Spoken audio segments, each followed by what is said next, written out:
Hello everyone, I'm Don Pratt, host of a show here on Rogers TV where we give you a perspective of police in your community. Welcome to Policing York Region. Today I've got 4 guests with me, and they're all from different parts, different areas within York Region, and they've formed some, well, I'm going to let them talk about it. First of all, I'm going to let you introduce yourself, because I usually have 2 guests, and sometimes I trip up then. Now introducing 4. Sorry folks. Karen, I'll let you start. Sure. I'm Karen Hodge, Sergeant in the Road Safety Unit. Great. Thank you. And I'm Sarah Riddell. I'm a Staff Sergeant in the Road Safety Unit. Fantastic. Thank you both for being here. And Amanda? I'm Amanda, Public Health Nurse. Oh, great. With York Region as well. Okay, perfect. And I'm Caroline Berryman with York Region Transportation Services. Fantastic. So missing at the table, I just wanted to acknowledge was Ministry of Transportation. We have a representative from there as well, but this is fine. I think we certainly have enough ideas for moving forward on a show. So I first learned about your, I'll call it a project for lack of a better term. Sarah, you did a presentation to the 3-district community liaison committee back sometime in February, and you were driving some pretty powerful messages. Can you just talk about what this partnership is? Certainly. So the committee is known as the York Region Traffic Safety Strategy Committee, or the YRTSSC, and it is a partnership, a collaboration made up of representatives from transportation. Because they know nobody's going to remember. Just remember YRTSSC, and you're good from there. But again, it's a collaborative partnership made up of transit, public health. We have a representative from the MTO and York Regional Police. And we all have the same goal, which is ultimately road safety. And the beauty of a partnership like this is everyone has strengths and everyone has different things that they can bring to the table to help us work together to achieve that common goal. So the strategy, the committee initially started in 1997. Oh, wow. So it's been around for a while. It's been around for a long time. Yeah, it has been. But it's ebbed and flowed a little bit. Sure. And programs do. As they do. Yeah. But because it's so important and because it's such a valuable partnership, it keeps coming back. And through the bit of conversation that we had just before airtime, it sounds like it's on one of those. It's on a high right now. This is a great group of people working together. We've had some really, really fantastic events over the last 6 months, over the last year. Yeah, and in a short little bit before we close off the first segment of the show, we're going to go over to some pictures. But for now, Karen, what's your role in this? What do you play? I act as sort of. I'm going to say an administrator. I take all the minutes and make sure that we're meeting, getting everyone together monthly. Make sure those conversations are happening. Make sure that they're recorded for the next. So, and coming up with ideas on how we can get our messaging out and how each of us. We all have, like Sarah was saying, we all have our own strengths, but we all have goals that are very similar, but we have different ways of reaching them. So it's a matter of really getting the conversations flowing once a month to figure out how we can get there in a different way than we've traditionally done it. And so the messaging works. We hope it does, and we're pretty happy with what's happened. I can tell you, first-hand experience, I was at that table, the DCLC table, when the presentation was going on, and well after the conversation ended there, it continued out in the hallway about, because we don't know, like, unless you tell us, we don't necessarily know. And actually, I think maybe we'll go to the pictures, I want to kind of highlight some of those events, and then we'll get back into your roles as well. So I only just seen this in recent weeks. Can somebody speak to what this is? Sure. So I can give a bit of background, and Carolyn actually, her organization, York Region and Transportation, took care of creating those. But essentially what they are is they are safety messages designed for pedestrians. Okay. So these are permanent markers. No, those ones are a vinyl that's adhered to the ground, but we are looking towards putting permanent markers across the region.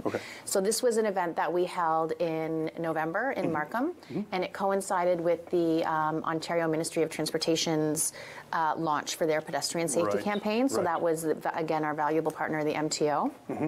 And yeah, Carolyn, So I'll let you talk about it. Yeah, what are we seeing here then, So Carolyn? what you're seeing is the designs of the actual decals. It's the first time we'd ever done something like this where we put it on pavement. Oh, okay. So we had I to see. do a lot right of outside testing. the bus door, beside the sign, there's Yeah. actually one of those decals right on the ground. Exactly. So, So okay, this yeah, particular right. intersection from our reports is the highest pedestrian count in all of York Region. Okay. So that's Okay. why we decided to do it. There's a high school right by there, a lot of transit riders getting on and off the bus. There's a train stop right there. Too. Yeah. Okay, And so high it's a school, busy yeah. place. It's just very a plain busy. busy place. So with the, And this with, is part of the same?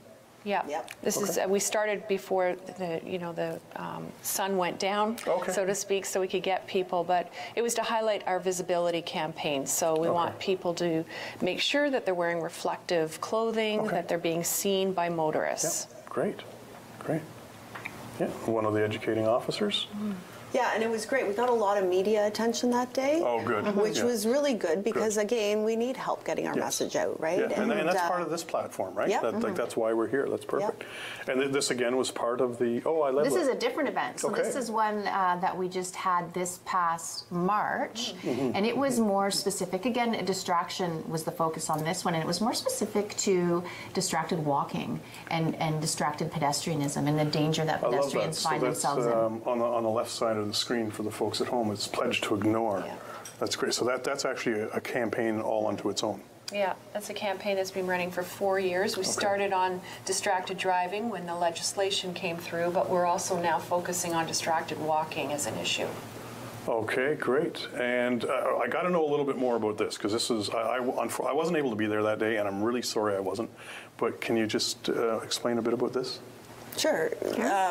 So the idea was we brought young people who don't have their driver's license but are Yes. just about to get Yeah, it. they're on their way. They're walking getting that there, path. right? Yeah. So they've predominantly been pedestrians most of their lives. So we brought them to a closed course with another partner, Young Drivers, Oh, great. where Great. it was a safe place to be operating. And So this is just so people know, this was a controlled environment. yeah, This completely controlled, Very yes. safe. Yes.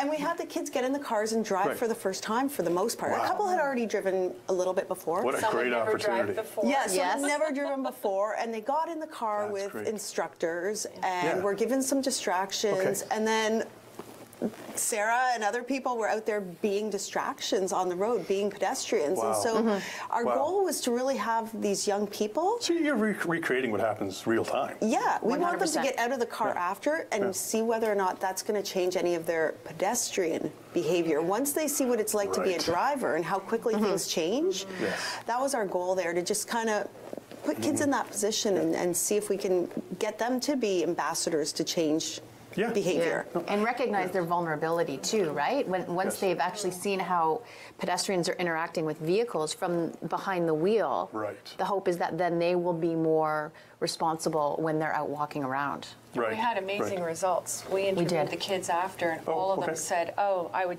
definitely going to think twice now about crossing the street, going across traffic, walking between parked cars." They got it from that.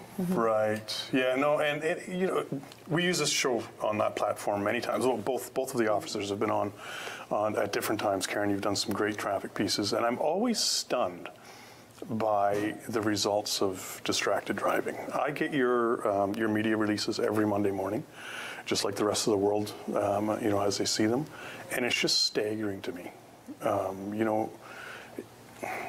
And the numbers seem to increase. Now, I'm hoping that some of that increase is in relation to enforcement. Maybe more stuff is getting called in, more people are getting taken off the road. But you drive some fantastic programs. But Amanda, I wanted to talk a little bit about your role there too then, and what do you bring to the table from your side? Sure. Well, part of our group was also to share resources, and Great. so Great. with public health, we have connections to different schools or different connections Right. to community centers, and so we would bring the messages out to those people out in the population areas.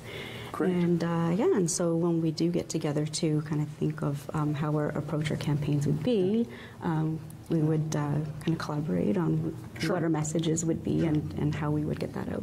So really what you're doing, it's meeting of the minds, isn't it? Mm-hmm.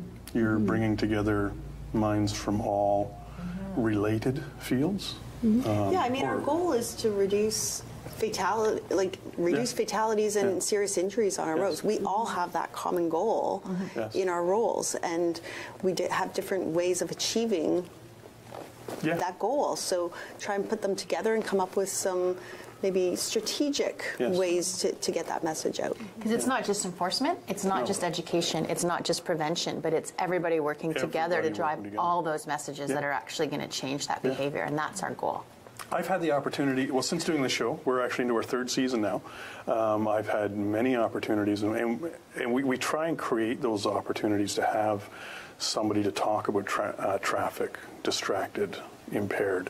On the volunteer side of things, we do the same thing. We were just in Georgina, at the Georgina Home Show, and we had a distracted driving car wreck right in there with us, joining us in the show. And what a conversation starter. And I tell you, out of the mouths of babes, it's the little people that look up at mommy, say, "See, Mom?" Yeah. That's why you shouldn't do that. Right? Out of the mouths of babes, right? Like it's perfect. It's a great message. And we have to keep at it because, to be honest, I would say the majority of people that drive a car have a phone. Oh, yeah. Like, I think almost everybody has the potential to be distracted by their phone because everyone has one. Yeah, that's right. No, and it happens, and it can happen in the blink of an eye. And we're gonna talk a little bit more about that. For now, we're out of time for this segment, folks. We're gonna go to break. We'll be right back after this. All right, and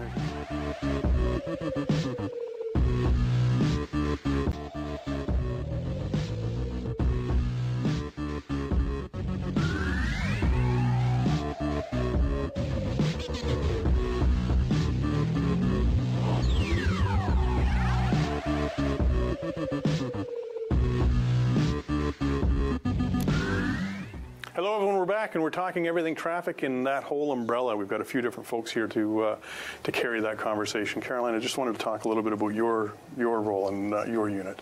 Now, we were talking about getting out and doing some presentations and that kind of thing. Is this something that your team would do as well?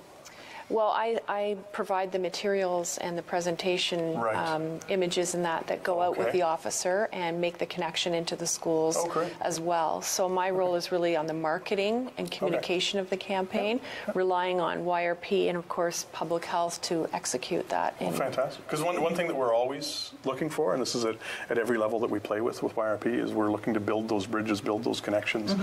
So if we can tell viewers that, you can reach out to what are some of the websites? YRP.ca, obviously. What are your websites? York.ca. York.ca as well for that partnership. York.ca/injury prevention. Injury prevention. So these are places that people can go to get more information. Just even to interject here, the partnership that we have, had we not been sitting at the table having a chat about this marketing program that Caroline team basically created, and just casually having a conversation about, well, how can we get this out? And us having the resources to have officers in the schools, we it was a very informal conversation of, well, we can do that for you.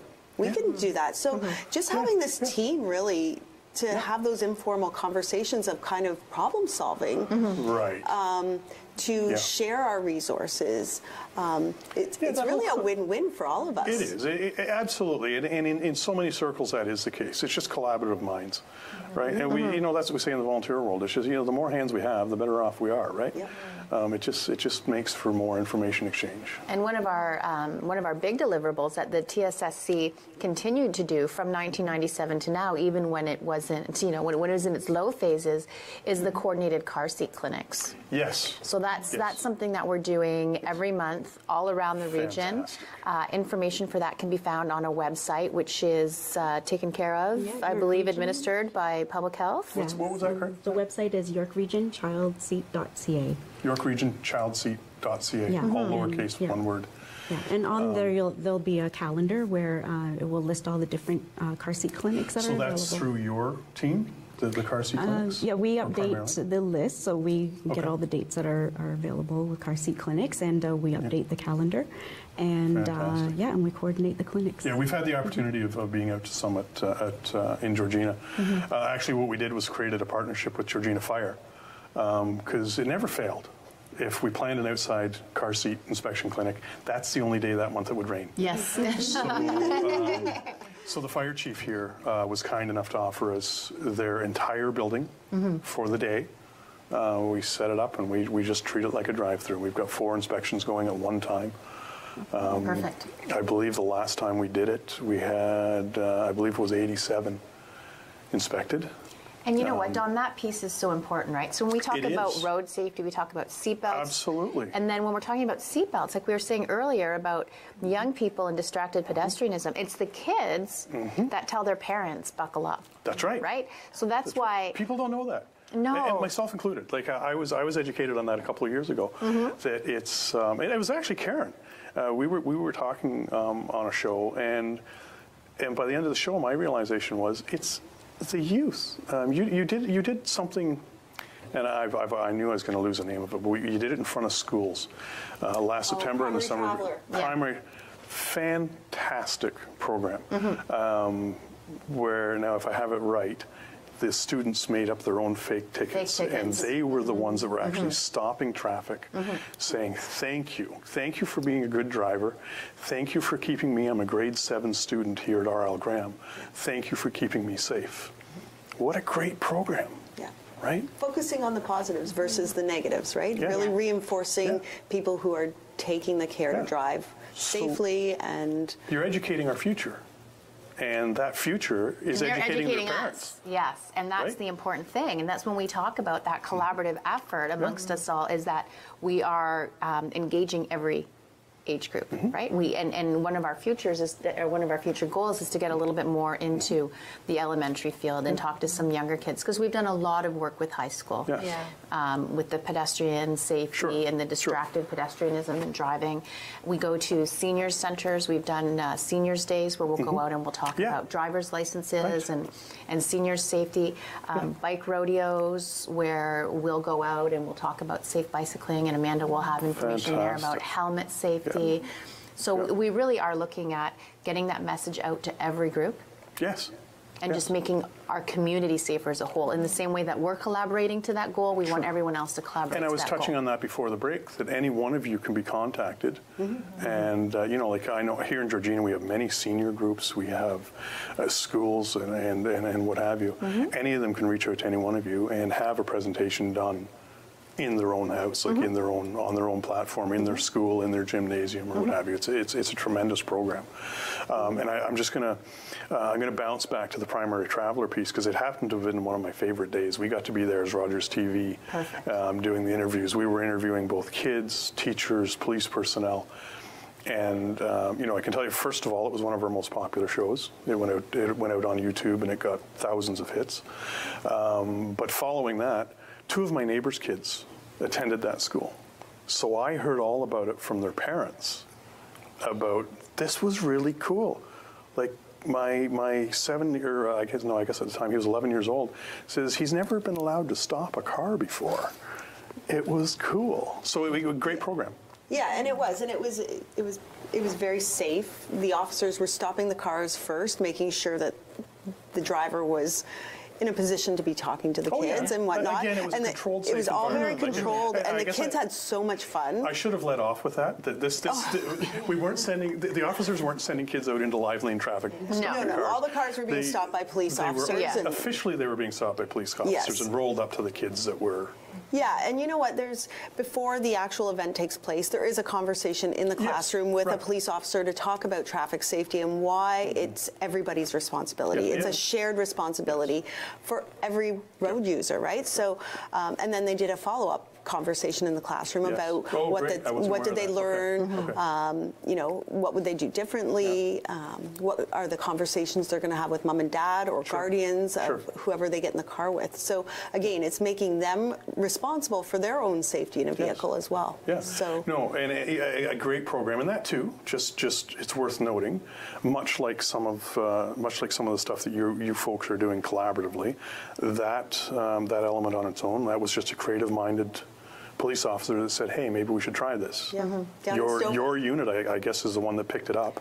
Yep. Yeah, so it was started out by 2 officers down in Stouffville, Yeah, right. and they were just trying to come up with a solution to a problem. Just creative 101. Yeah. Yep. Let's do this. And my understanding is last year you rolled it out all across the region. Yep. For an entire week, it was running every single day across the region. That's phenomenal. So you you educated a lot of kids that week. Right? But you all get out and do these presentations. You all get out and do these education events and workshops. And we support each other. We show up at each other's events and support each other's initiatives. And even though it may not be something that TSSC has organized, we do support each other's initiatives. Right. Right. So now you both get out to some of these events. Tell me some of the workings. Tell me what some of that might look like. Well, with the car seat clinics, we hold clinics with York Region Police. Okay. And so we have parents set up an appointment. They can come in, bring their car seat, and drive in their cars, and we'll check the seats. That is by appointment, isn't it? But we do occasionally. I think the one that we had, the ones that we were part of, I think there was room for some drop-ins. Yes. But that's right. There was. Let's sign up because I guess you kind of like to know who you're. Approximately how many people you're going to come out, right? Yeah. So in 2017, actually 84% of the seats that we checked were actually not used correctly. We should come back to that. That's right. One of the car seat clinics that we had, he had. I'm not knocking the guy. Like he just didn't know. Both of his car seats, unfortunately, were not installed correctly. I'm not an inspector. I was there to assist an inspector, so I merely got first-hand experience with it.